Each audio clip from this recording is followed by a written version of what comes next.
vendredi 14 à vendredi, c'est un grand jour pour C8, puisque le Conseil d'État va dire ou pas si il invalide la décision de l'Arcom de ne pas sélectionner C8 parmi les chaînes qui vont vous être proposées. Je vais vous dire pourquoi.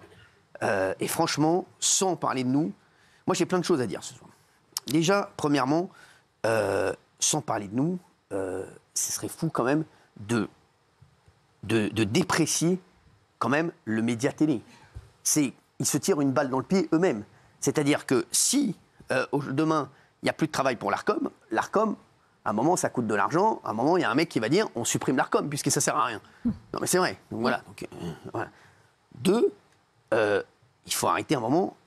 Le média télé, aujourd'hui, les gens qui travaillent dans la télé, c'est, elle nous l'a dit tout à l'heure, Françoise Laborde, c'est comme ça correspond au même nombre que dans l'automobile, pour vous dire le nombre de gens qui travaillent dans la télé. Mais aujourd'hui, la télévision normale, elle a énormément de difficultés. Nous, on est vraiment, voilà, je vous le dis, merci à vous d'être aussi nombreux à nous regarder. Mais aujourd'hui, il faut savoir que la télévision, c'est compliqué pour la télévision avec les plateformes qui arrivent, la télévision linéaire, c'est compliqué. Donc si vous enlevez des produits phares, forcément, vous tirez une balle dans le pied aussi. Je vais vous dire, qui ça va toucher derrière? Ça va toucher les autres chaînes, parce que forcément, les gens vont dire, la télé, il n'y a plus rien. Enfin, tu vois, il y a des gens qui vont dire ça. À un moment, la télé, c'est déprécié. Deux, ne croyez pas, même Médiamétrie, les audiences, qui font un travail formidable tous les jours. Et je le dis, mine de rien, si on est là, c'est grâce à Médiamétrie. Si on a autant de propositions. Parce que, Médiamétrie, il n'y a pas de magouille. Les mecs, ils sortent le truc, c'est clair. Il n'y a pas de. Voilà. Les mecs, ils ne vont pas s'amuser à ça. Donc aujourd'hui, si on est là aujourd'hui, c'est grâce à Médiamétrie. Médiamétrie, quand ils perdent une émission comme nous, forcément, si demain, on se part de la télé, c'est chiant pour eux. Tous les producteurs qui travaillent sur C8, etc. Moi aussi, il y a un autre truc, je suis un peu étonné quand même, par les concurrents. Franchement. Les concurrents qui sont, par exemple, deuxième, ils vont dire quoi demain? On est premier talk de France, mais il n'y a plus de TPMP, ils vont mettre sur leur communiqué de presse. On est premier talk de France, mais bon, il n'y a plus le premier. C'est comme si tu dis j'ai gagné Roland Garros, il n'y avait pas Nadal. Bon, les mecs, non mais c'est vrai, c'est quand même une rigolade.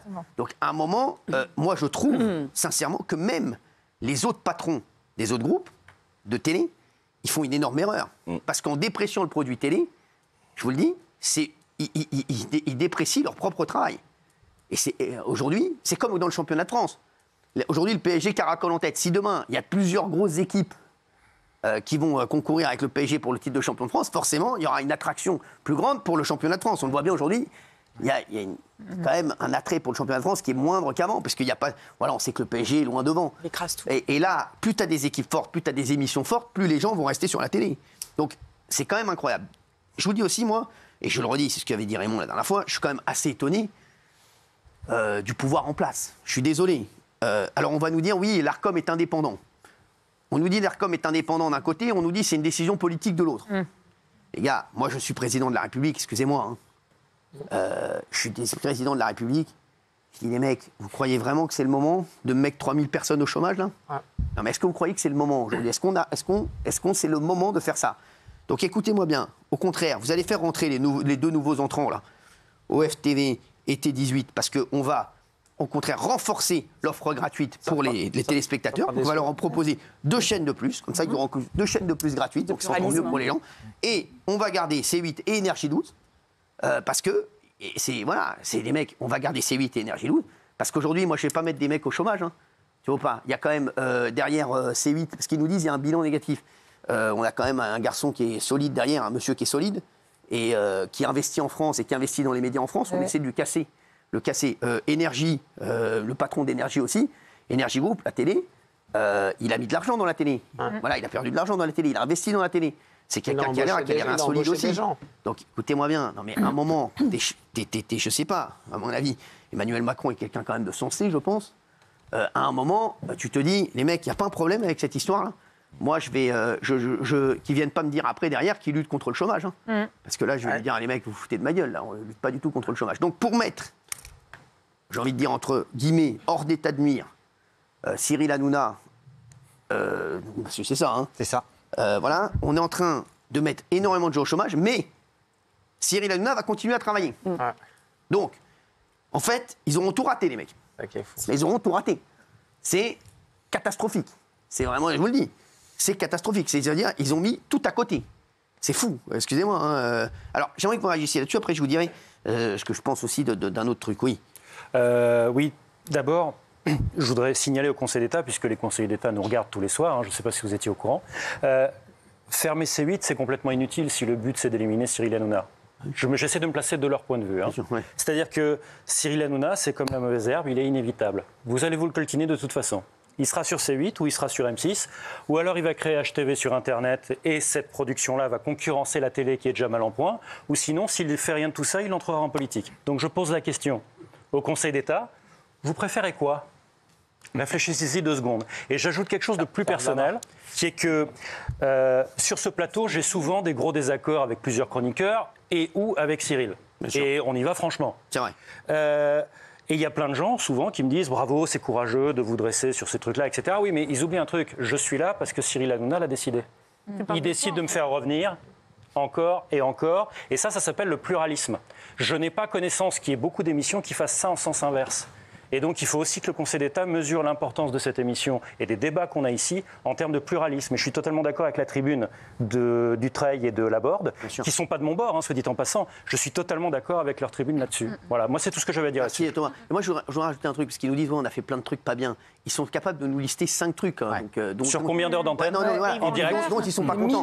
Personne ne nous a cité quand on met en avant, et on le fait avec plaisir, et on le refera sur les autres chaînes sur lesquelles on ira. Je vous le dis, quand on met les personnes handicapées avec nous, les personnes, personne ne le fait. Les anonymes, personne ne le fait. Tous les gens qu'on a aidés, avec plaisir, on l'a fait avec plaisir. On l'a pas fait pour qu'on ait un bon point de l'Arcom. Hein. Les débats avec les Gilets jaunes, vous avez été l'un des premiers. C'est juste parce qu'ils sont en train de ils sont capables de nous sortir 5 séquences qui leur ont posé problème. Voilà. Mais à un moment, c'est une décision purement politique. Bien sûr. Et moi, je vais vous dire ce qui s'est passé. Je pense aussi, vous savez, la décision de l'Arcom est tombée, je crois, le 8 juillet, juste après les élections législatives, les législatives anticipées, juste après la dissolution de l'Assemblée. Il y a eu un résultat qui a été que, mine de rien pour eux, je les ai vus faire la fête sur la place de la République, le NFP aurait gagné. Enfin, pour eux, ils n'ont rien gagné, puisqu'actuellement, ils sont chez eux en train de faire des tartes à la myrtille. Non, c'est rien.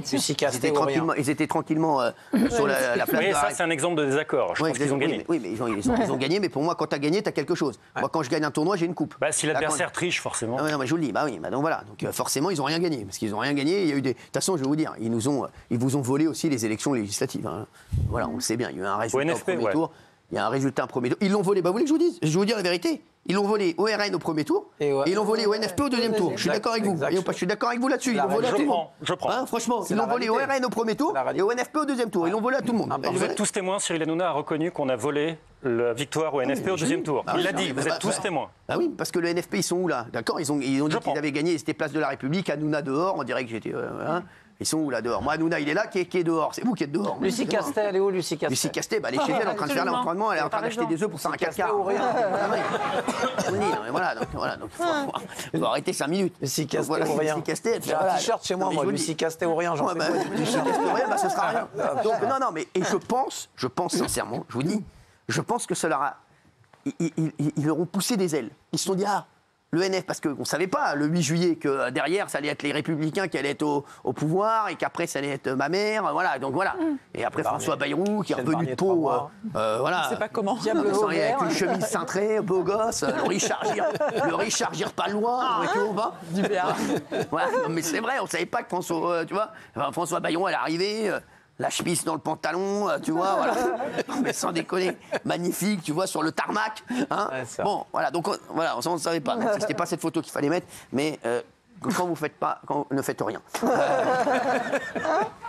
Ne faites rien. Donc, et aujourd'hui, je pense qu'ils se sont sentis pousser des ailes. Ils se sont dit le NFP a gagné, le truc est arrivé le lendemain de la victoire du NFP. Je sens, vous savez, je connais les gens, ils sont là, tu sais quoi, ça y est, on est des winners. Bon, aujourd'hui, ils sont où ? Ils sont chez eux. Gilles Verdez, vous voulez dire quelque chose ? Oui, je voulais dire 2 choses. Alors là où je suis d'accord avec vous, c'est qu'en France, tout est politique. Donc quand on nous dit que l'Arcom est indépendante... L'Arcom, le président de l'Arcom est nommé par qui ? Par le président de la République. Voilà. Exactement. Alors, Je vous le dis, et je le dis parce que le pauvre, il n'a rien à voir là-dedans. Le nouveau président de l'Arcom, il vient d'arriver, le pauvre, lui, il a récupéré le dossier. Exactement. Il n'a rien à voir là-dedans. C'est Roch-Olivier Mess, là, qui est parti maintenant au Conseil constitutionnel. Voilà, Roch-Olivier Mess, moi je connaissais qu'un Roch, c'était voisine. Maintenant.